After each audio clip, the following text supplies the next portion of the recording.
Salam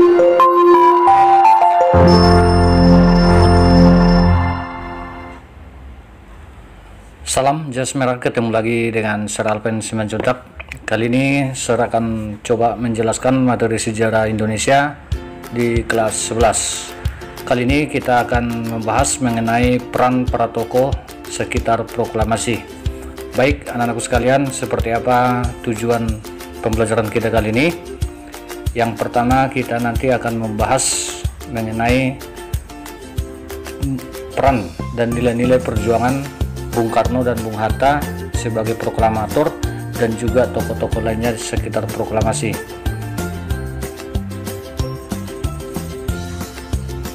Baik, tujuan pembelajaran kita kali ini adalah setelah kegiatan pembelajaran ini nanti diharapkan anak-anak kami dapat melakukan penalaran mengenai peran Bung Karno dan Bung Hatta di sekitar proklamasi, kemudian mampu menyajikan hasil penalarannya dalam bentuk tulisan maupun media lainnya.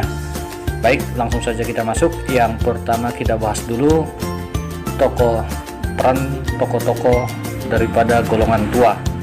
Nah, yang pertama tentu peran Bung Karno. Kita lihat apa saja peran Bung Karno. Yang pertama, dia sebagai anggota BPUPKI. Kemudian pidato tanggal 1 Juni 1945 yang kita ketahui sebagai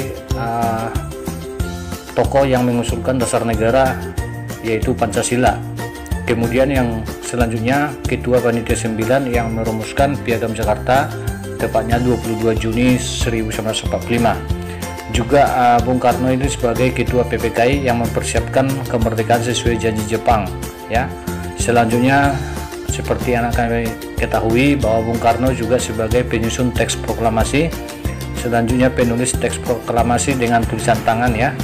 Selanjutnya menandatangani teks proklamasi bersama Muhammad Hatta atas nama bangsa Indonesia.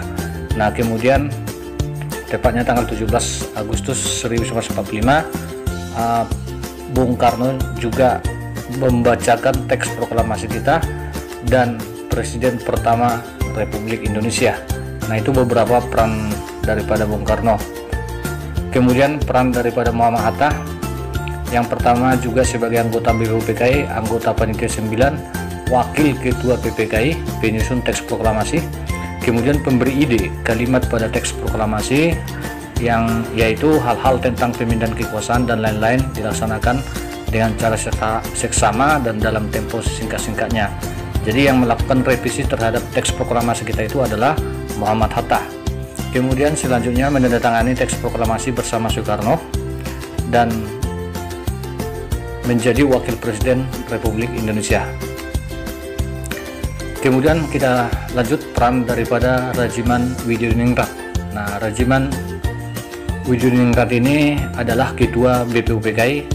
Kemudian bersama Soekarno dan Muhammad Hatta bersama-sama itu pergi ke Dalat, Vietnam untuk menemui Marsikal Terauchi membahas kemerdekaan yang dijanjikan Jepang sebelumnya, ya. Nah, kemudian peran Ahmad Subarjo. Yang pertama, membebaskan Soekarno dan Muhammad Hatta dari pengasingan di Rengas Dengklok, ya, dengan jaminan dirinya. Kemudian penyusunan teks proklamasi, ya, penyusun teks proklamasi jadi ada 3, ya, Ahmad Subarjo, Soekarno dan Muhammad Hatta. Kemudian juga pemberi ide kalimat pada teks proklamasi, kami bangsa Indonesia, dengan ini menyatakan, berarti alinea pertama, ya. Nah, kemudian Menteri Luar Negeri pertama Republik Indonesia. Nah, itu beberapa peran daripada tokoh-tokoh tua, ya. Ada Soekarno, Muhammad Hatta, Rajiman Widyaningrat. Ini merupakan dokumentasi di saat tokoh kita ini berada di Dalat, Vietnam, ya. Oke, selanjutnya kita bahas mengenai peran daripada tokoh-tokoh golongan muda, ya. Cukup banyak golongan muda yang berperan di sekitar proklamasi kemerdekaan kita. Mari ikuti satu persatu.